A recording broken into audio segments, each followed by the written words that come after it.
Hello friends, welcome to my channel Annie's English.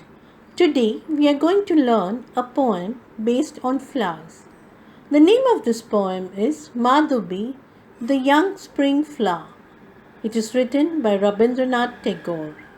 This poem was initially written in the Bengali language and sung as a song, but later Anandamai Muzumdar translated this poem into English.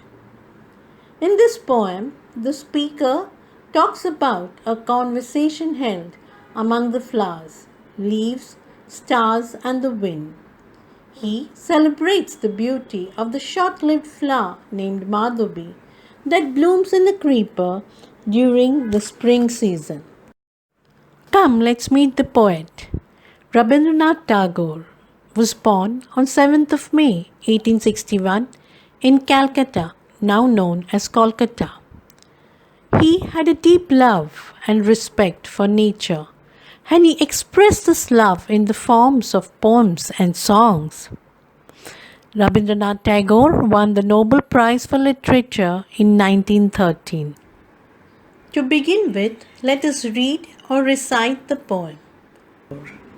Madhobi, the young spring flower, is in a rush to leave as soon as it arrives, in a sudden wave of splendor.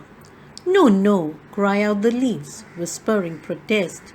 The stars in the heavens exclaim, won't you hurry along? We need you so. But the leaves encircle the blossom and plead, do not leave us. The southern breeze blows past and murmurs, come with me, little one. Far away, the infinite blue sinks into the twilight. The night of the full moon recedes. No time left for us, my dear. No, please no, whisper the dancing leaves as they throng around the disappearing flower. Madhobi, the young spring flower. This poem, as I told you, is written by Rabindranath Tagore, and it was further translated into English by Anandamai Muzumdar. Now this Madhobi flower, the poet has visualized it on a full moon night, and as dawn was appearing, it began to fade away. The poet thought that this flower had displayed itself gloriously throughout the night. Let us study the poem line by line.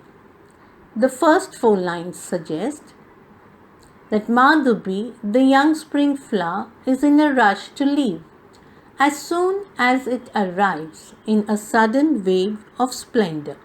Now, what is the name of this lovely flower? The name of this lovely flower is Madhobi. What type of flower it is? It is a young spring flower. Now, what is a spring flower? A spring flower is a flower that blooms in the spring season. It has a very short lifespan, and so it is always in a rush to leave. That is, it is in a hurry to go as soon as it arrives, because it is a short-lived flower and it cannot stay out all throughout the year. So the poet tells us that this Madhobi, though it has displayed itself gloriously, and because it is a spring flower, it is in a rush to leave, is in a hurry, because the lifespan of this flower is very short. Now, although this flower has bloomed in a sudden wave of splendor, have you seen a wave? The lifespan of the wave is very short. It comes and it goes. It breaks off. Similarly, this flower, it grows in bunches on a creeper, and when it blooms, it looks magnificent because of the beautiful color. And though this flower blossoms with a sudden wave of splendor, it is in a hurry to go. Now, on that creeper, there are some leaves, and they are upset to see that the flower is going. So they start whispering amongst themselves. So what are they whispering and telling the flower? They are protesting and telling and requesting the flower not to leave and go. What are they saying we can learn in the next two lines. No, no, cry out the leaves, whispering protest. So they are telling this flower not to leave them and go. But the stars in the heavens are also crying or are also calling out to this flower because they want this flower to be with them. So these stars are telling the flower to come along with it. They are calling out to the flower. But again, these leaves, what do? They surround or they encircle this blossom or this bunch. And now they are begging and pleading. They are begging and pleading. Pleading means requesting in a very cranky tone and telling the flower again not to leave them and go. And as this conversation is taking place, the southern wind is blowing by. It's blowing by. And as the wind is blowing, it makes a small sound. It is murmuring. Murmuring here is given like a human quality to the breeze. Murmuring is a human quality, but here it is given to the breeze. And what is this wind murmuring? This wind is saying, "Come with me, little one." It is calling the flower little one. Now it wants to take the flower and go. Now why does it want to take the flower and go? Because it's already sunset. What has happened to the sky?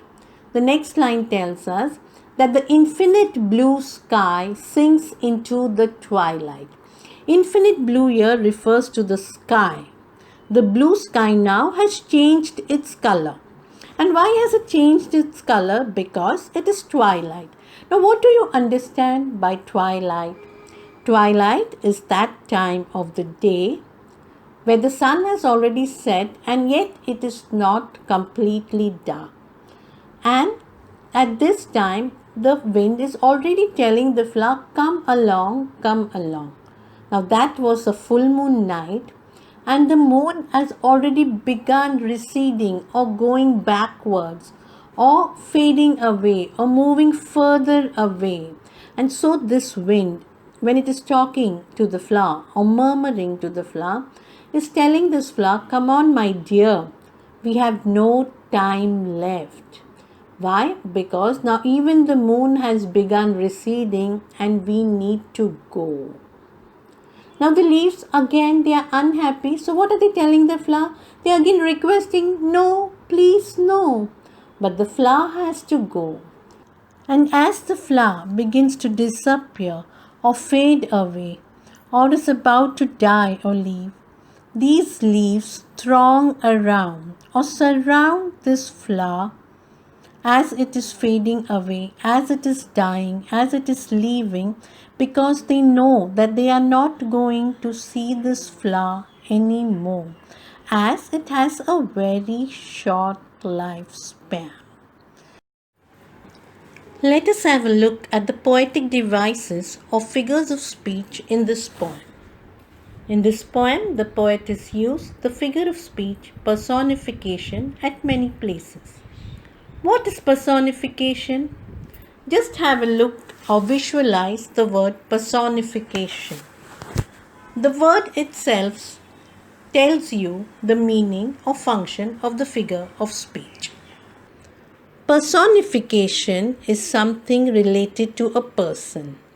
And in this figure of speech, we give non-human objects certain human qualities.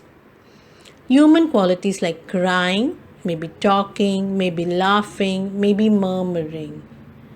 Now these objects are portrayed, or these things are portrayed in such a way that they have or they act like human beings. And personification, so we can say, is a figure of speech that gives human qualities to non-human objects. Now in this poem, we see the leaves, they are crying. The poet says that the leaves are crying. Now crying is a human quality, but he has assigned this crying quality to the leaves. So the sentence, "No, no, cry out the leaves, whispering protest," is a personification. The figure of speech for this sentence is personification. Similarly, the next sentence, the southern breeze blows past and murmurs, "Come with me, little one." Now, murmuring again is a human quality. We humans have the habit of murmuring. Now, this quality is assigned or given to the breeze, and the breeze is murmuring to the little flower. Similarly, the stars in the heaven exclaimed. Exclaimed means said, talked, cried out. Again, all these are human qualities which have been given to the stars. So, the sentence, the stars in the heaven exclaim, "Won't you hurry along?" These three sentences denote or show the figure of speech called personification. If you enjoyed this video, don't forget to like it and subscribe, and share the video with your friends and classmates. Make sure to press the bell icon so that you never miss a post. Thank you.